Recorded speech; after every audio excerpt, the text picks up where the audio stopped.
Shavua Tov, Israel Briefers, and welcome to a new week of the Israel Brief with me, Rolene Marks, where we take a look at those headlines and we do it unfiltered, no bull poo-poo, and with the occasional rant from yours truly.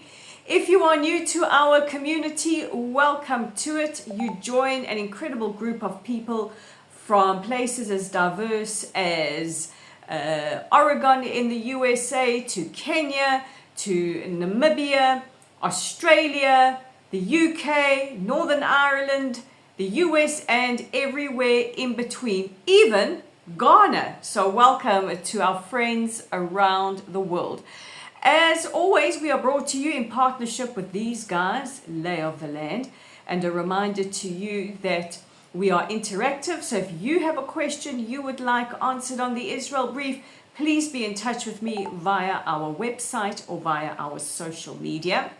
And also don't forget that every Thursday I bring you your mentors, your favorite people of the week, and your morons, morons of the week. So don't forget to get those nominations through to me before Thursday. Meanwhile, it is day 688. We are closing in very, very close to the ominous 700-day mark since the attacks of the 7th of October. And it's actually not day 688, it's day 689. I'm even starting to lose count that it's been so many days, the longest war in Israel's history, and we cannot forget, not for a second, that there are still 50 hostages that remain captive in the Gaza Strip. You know, we hear so much criticism around the world about Israel's tactics in Gaza, whether or not the final push for Gaza City is the way to go. And what we don't hear is much talk about our hostages and what other countries would do if their citizens, if their family members were held captive by a genocidal terror regime. So everybody might have a different opinion on this final stage of the war. We all want this war to be over, but we want all 50 of our hostages returned to us. So let's take a look at those headlines, and we begin with news that the Israeli Air Force yesterday struck targets in Sana'a, the capital city of Yemen. Now, this follows a ballistic missile being fired towards Israeli sovereign territory on Friday night on Shabbat, including here where I am in the center of the country. And the Houthis, the Iranian-backed Houthis, are aiming for a target very, very close to where I live. So every time they fire missiles, I am sent into my shelter with my family. But on Friday night, they fired a very, very different kind of missile. They fired a split head or cluster bomb towards Israeli civilian territory. Now, in response to that, the Israeli Air Force struck the presidential palace, the power station, and the fuel supply that supplies the fuel to the power station. The message that Israel wanted to impart to the Houthis is that you will learn the hard way if you continue to fire on Israel's citizens. Now, this missile that was fired towards us on Friday night, it wasn't intercepted. That is still under investigation. These cluster missiles are a lot more difficult to intercept, so it's a very, very worrying new trend in the Houthis' war against Israel. But it did disintegrate over the area where I live, and parts fell very, very close to where I live onto a kibbutz called Ginotan. And an 85-year-old woman who was sheltering with her family in their shelter, her house was damaged. She said the whole house shook, and thank goodness they were okay. They weren't hurt, but the impact was on the house and caused damage to her kitchen. So, this is not a game. This is very, very real for us. And it's something that is not discussed in the international arena or in the media, that we still have ballistic missiles, now cluster missiles, being fired towards Israel. Now let's talk about a story that is making headlines around the world, and this is accusations that the IDF struck the Naser hospital in Gaza. So let's unpack the facts. A lot of news outlets like Sky News are saying that it was an airstrike. The Israeli Air Force have confirmed that it was not an airstrike. There were no airstrikes on or near the Naser hospital today. What we do know, what the IDF have said, is that they conducted a strike on a target near the hospital.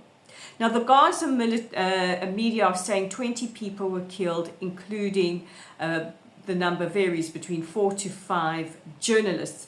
Now, of course, you've had a lot of criticism against Israel, why Israel doesn't just readily let in the media in Gaza. And this is why. First of all, the entirety of the Gaza Strip is the front line. No war, and there is precedent for it, will allow journalists to the front line. We don't want to put journalists in danger. If journalists were killed, as the IDF have said, it was absolutely not intentional. It was not the intention of the IDF to kill journalists if they were killed. Now, the IDF chief has ordered an immediate inquiry into this incident. What we do know is that there was a strike conducted near the hospital, not on the hospital. Language is important. Facts matter, because we are routinely demonized in the global media, which by now is just the stenographer or mouthpiece of Hamas. Now, the Foreign Press Association have condemned it, saying that Israel has killed journalists throughout this war. But at the same time, they criticize Israel, saying the media is not allowed in Gaza. So we seem to have a contradiction happening here. So where we stand at the moment is that the IDF have said that they did conduct a strike near the hospital. They are conducting an investigation. They absolutely do not fire on civilians and journalists, and they deeply regret if any uninvolved civilians or journalists were injured or killed. And of course, we will bring whatever investigation results to you right here on the Israel Brief. No filter, no bull poo-poo. Let's go to France, and France has summoned the US ambassador to France following an op-ed in the Wall Street Journal over the weekend, where the ambassador criticized the French government's lack of sufficient action against anti-Semitism, and also criticized them for the statement by President Macron last month, where he said that France will recognize a Palestinian state next month. Ambassador Kushner said that, the Jewish community in France really fears for its safety. He feels that France is not doing enough to combat anti-Semitism, and also alluded to France's history during the Second World War. He then also accused the French president of rewarding terrorism by acknowledging a Palestinian state. And this is what several states, including the US, have said about these countries like Australia, like the United Kingdom, who have said that they will recognize a Palestinian state at the UNGA next month. Now, I've lost my train of thought for a second.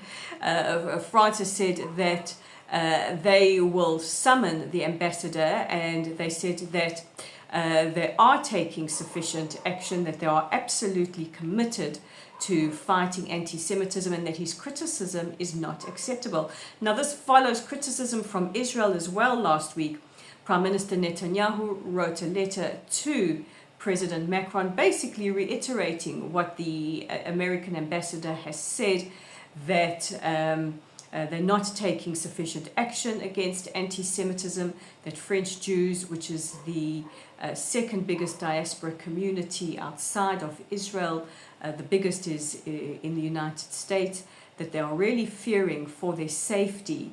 And this follows like some horrific incidents over the last couple of days, including a French resort, barring entry of about 150 Israeli children into their resort. A car was sprayed with Free Palestine, and there is basically news on a daily basis of some or other incident in France.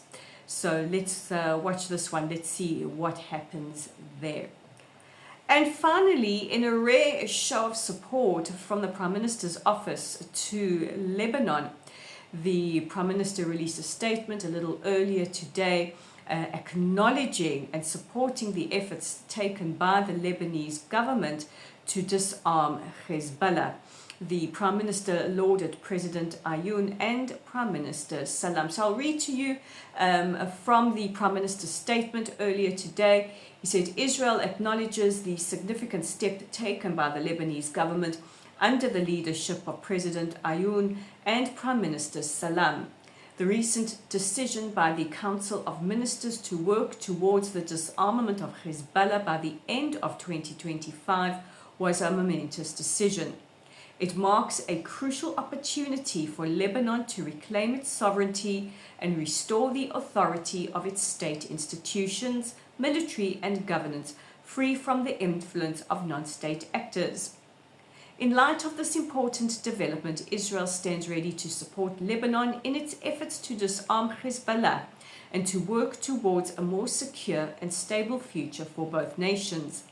If the Lebanese armed forces take the necessary steps to implement the disarmament of Hezbollah, Israel will engage in reciprocal measures, including a phased reduction of IDF presence in coordination with the US-led security mechanism. Now is the time for both Israel and Lebanon to move forward in a spirit of cooperation, focusing on the shared objective of disarming Hezbollah and promoting the stability and prosperity of both nations. The head of Hezbollah is scheduled to speak any minute now. It is 4 o'clock Israel time as I'm recording this, and he is scheduled to speak any moment. So those are our top stories. Now let's take the audience question, and I love this question. It comes from Michael in Cape Town, South Africa. He says, is the UAE, is the United Arab Emirates assisting Israel in any way? And they absolutely are. These Abraham Accords are still holding strong. And what many people might not know is that the UAE are assisting Israel by setting up field hospitals inside the Gaza Strip and also helping with the evacuation of civilians, especially children, who need urgent medical care out of the Strip and to the UAE for treatment. The Emirates is also continuing to help by sending in humanitarian aid and carrying out or participating in the airdrops that are happening on a daily basis to send that much needed humanitarian aid into the Gaza Strip. So they very, very much are working with Israel. And just a reminder that any country that's engaged in genocide does not allow in humanitarian aid or evacuate civilians that need much needed medical treatment to other countries. So guys, those are your top stories for today. Please don't forget to check us out on Facebook at Lottel Site. Our YouTube channel is right here at the Israel Brief. If you like our content, please consider liking, sharing and subscribing. We are on Substack at Raleen Marks, on Instagram at Raleen_Marks, on LinkedIn at Raleen Marks, on Twitter at Lay of the Land 5. And guys, God bless you all. Thanks for putting up with me. I will see you again tomorrow for your headlines. Bye for now.